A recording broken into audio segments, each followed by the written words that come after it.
नमस्कार दोस्तों, मैं हूं डॉक्टर गौरव, एक intervention radiologist Medanta hospital Lucknow से। आज हम बात करेंगे एक बहुत ही महत्वपूर्ण विषय के बारे में कि अगर अचानक डायलिसिस फिस्टुला बंद हो जाए तो क्या करें। कई डायलिसिस मरीजों को यह समस्या आती है कि उनका फिस्टुला अचानक कमज़ोर हो जाता है, थ्रिल आना बंद हो जाता है या फिस्टुला ही अचानक बंद हो जाता है। लेकिन अच्छी खबर यह है कि अक्सर इसे बिना नया ऑपरेशन किए दोबारा खोला जा सकता है, जिसे हम कहते हैं फिस्टुलोप्लास्टी। नया फिस्टुला नहीं बनवाना पड़ता, जिससे कि हाथ की बाकी हिस्से भविष्य में फिस्टुला बनाने के काम आ सकते हैं। आज मैं आपको यह पूरी प्रक्रिया समझाऊंगा भी और एक लाइव केस के माध्यम से दिखाऊंगा भी। सबसे पहले यह समझना जरूरी है कि डायलिसिस होता क्या है। जब किसी व्यक्ति की किडनी ठीक से काम करना बंद कर देती है तो शरीर में टॉक्सिन, पोटेशियम और यूरिया या अतिरिक्त पानी जमा होने लगता है। ऐसी स्थिति में मशीन के माध्यम से खून को साफ किया जाता है। इसी प्रक्रिया को ही डायलिसिस कहा जाता है। कई मरीजों को यह सालों तक नियमित रूप से कराना पड़ता है। और हाँ, हीमोडायलिसिस के लिए शरीर में टॉक्सिन रिच खून निकालने के लिए और फिल्टर्ड ब्लड को वापस डालने के लिए एक सुरक्षित रास्ता चाहिए। दोस्तों, हीमोडायलिसिस के 3 तरीके होते हैं: टेम्परेरी जुगुलर लाइन, परमाकैथ और एवी फिस्टुला। इनमें सबसे अच्छा और सुरक्षित तरीका एवी फिस्टुला को ही माना जाता है। फिस्टुला में हाथ की आर्टरी और वेन को जोड़ दिया जाता है, जिससे कुछ हफ्तों में वो वेन मजबूत हो जाती है और डायलिसिस के लिए आसानी से इस्तेमाल की जा सकती है। इसके काफ़ी फायदे हैं, जैसे कि फिस्टुला में इन्फेक्शन कम होता है, फिस्टुला लंबे समय तक चलता है, डायलिसिस बेहतर होता है। इसीलिए दुनिया भर में डायलिसिस के लिए फिस्टुला को गोल्ड स्टैंडर्ड माना जाता है। अब जानते हैं टेम्परेरी लाइन और परमाकैथ क्या होते हैं। कभी कभी जब फिस्टुला तैयार नहीं होता है या अचानक डायलिसिस की ज़रूरत पड़ जाती है तो डॉक्टर नेक वेन में एक कैथेटर डाल देते हैं। इसी को हम कहते हैं आईजेवी लाइन या टेम्परेरी डायलिसिस कैथेटर। अगर डायलिसिस लंबे समय तक चलना हो तो एक थोड़ा स्थायी कैथेटर डाला जाता है, जिसे परमाकैथ कहते हैं। परमाकैथ आपको 5 से 6 महीने का समय देता है, जिसमें आप अपना किडनी ट्रांसप्लांट करा सकते हैं या फिर अपना फिस्टुला बनवा सकते हैं। परमाकैथ से डायलिसिस के दौरान आपका फिस्टुला भी मैच्योर हो जाता है। फिस्टुला से डायलिसिस शुरू होने पे हम परमाकैथ को ओपीडी बेस पे भी निकाल सकते हैं और भविष्य में फिस्टुला चलता रहता है। लेकिन इन दोनों में इन्फेक्शन का खतरा, क्लॉट बनने का खतरा, ब्लॉक होने का खतरा रहता है, जो कि टेम्परेरी लाइन में परमाकैथ के मुकाबले काफ़ी ज़्यादा होता है। इसीलिए कोशिश हमेशा यही रहती है कि डायलिसिस फिस्टुला से ही की जाए। अब जानते हैं कि फिस्टुला बंद क्यों हो जाता है। दोस्तों, अगर फिस्टुला डायलिसिस का सबसे अच्छा तरीका है तो आखिर ये बंद क्यों हो जाता है। डायलिसिस फिस्टुला में अक्सर 9 से 12 महीने के बाद नैरोइंग बनने की संभावना आ जाती है। इसकी वजह कुछ इस प्रकार हो सकती है: वेन का पतला हो जाना, क्लॉट्स बनने लगना, डायलिसिस नीडल से बार बार इंजरी होना, डायलिसिस के दौरान पेशेंट का बीपी फॉल हो जाना, कंप्रेशन ड्रेसिंग का थोड़ा टाइट हो जाना। धीरे धीरे फिस्टुला का फ्लो कम होने लगता है।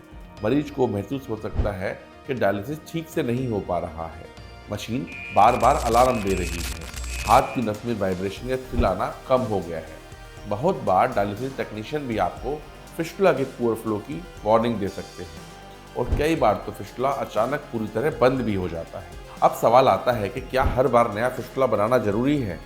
बहुत बार मरीजों को कहा जाता है कि नई फिस्टुला बनानी पड़ेगी, हाथ की नई जगह यूज करनी पड़ेगी, जिससे कि भविष्य में एक एक्सेस और कम हो जाएगी। लेकिन यह हमेशा सबसे अच्छा विकल्प नहीं होता, क्योंकि हाथ में नसों की संख्या सीमित होती है। आमतौर पर एक पेशेंट के हाथ में 4 एक्सेस होती है, 2 रिस्ट में और 2 एल्बो के लेवल पर। अगर हर बार नया फिस्टुला बनाया जाए तो भविष्य में डायलिसिस एक्सेस की समस्या हो सकती है। इसीलिए अगर संभव हो तो पुराने फिस्टुला को बचाना ही सबसे अच्छा तरीका है। अब जानते हैं कि फिस्टुलोप्लास्टी आखिर होती क्या है। यहीं पर काम आता है फिस्टुलोप्लास्टी का यह एक इन्वेजिव मिनिमम प्रोसीजर, जिसमें बिना कोई ऑपरेशन किए बंद या सिकुड़ी हुई फिस्टुला को दोबारा खोल दिया जाता है। इसमें हम एक छोटी सी तार से फिस्टुला की बंद हो चुकी वेन में प्रवेश करते हैं, फिर एंजियोग्राफी करके देखते हैं कि ब्लॉकेज किस लेवल पे है। उसके बाद एक बैलून के माध्यम से संकरी हो चुकी जगह को फुलाकर खोल दिया जाता है। इसी को कहते हैं बैलून फिस्टुलोप्लास्टी। यह प्रक्रिया पेशेंट को डे केयर में एडमिट करके की जाती है। मरीज को 4 से 6 घंटे का एडमिशन दिया जाता है। आमतौर पर यह प्रक्रिया 30-40 मिनट में ही पूरी हो जाती है। कोई दर्द या चीरा टाका नहीं होता। ज़्यादातर मामलों में पूरा प्रोसीजर लोकल एनेस्थीसिया में हो जाता है। मरीज को उसी दिन शाम को छुट्टी मिल जाती है। अधिकतर मामलों में शाम से ही उस फिस्टुला से डायलिसिस शुरू कर सकते हैं।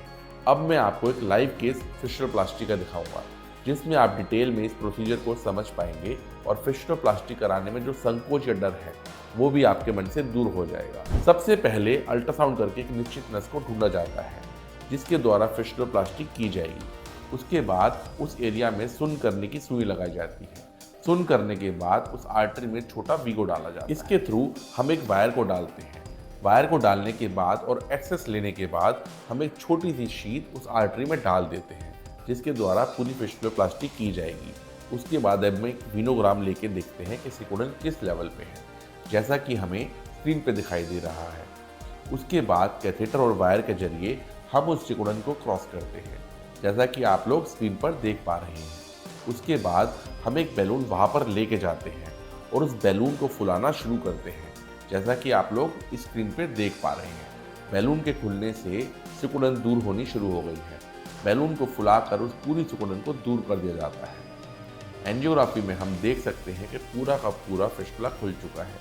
फिस्टुला कंप्लीट होने के बाद हम अल्ट्रासाउंड से कंफर्म करके देखते हैं कि पूरी की पूरी नस खुल चुकी है, जिसके बाद हम उस शीट को हाथ से निकाल देते हैं और एक छोटे से निशान पे बैंडेड लगा के पेशेंट की छुट्टी कर दी जाती है। तो आपने देखा कैसे एक पतले से तार और बैलून से पेशेंट का फिस्टुला फिर से चलने लगा, वो भी बिना किसी चीरे और टाँके और दर्द के।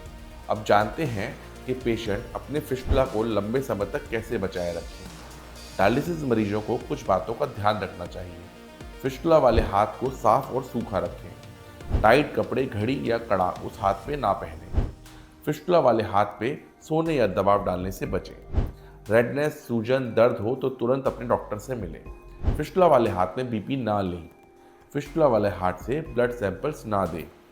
उस हाथ पे भारी वजन ना उठाएं। फिस्टुला की वाइब्रेशन या थ्रिल को रोज चेक करें। डायलिसिस के दौरान ट्रेन टेक्नीशियन से ही नीडल लगवाएं।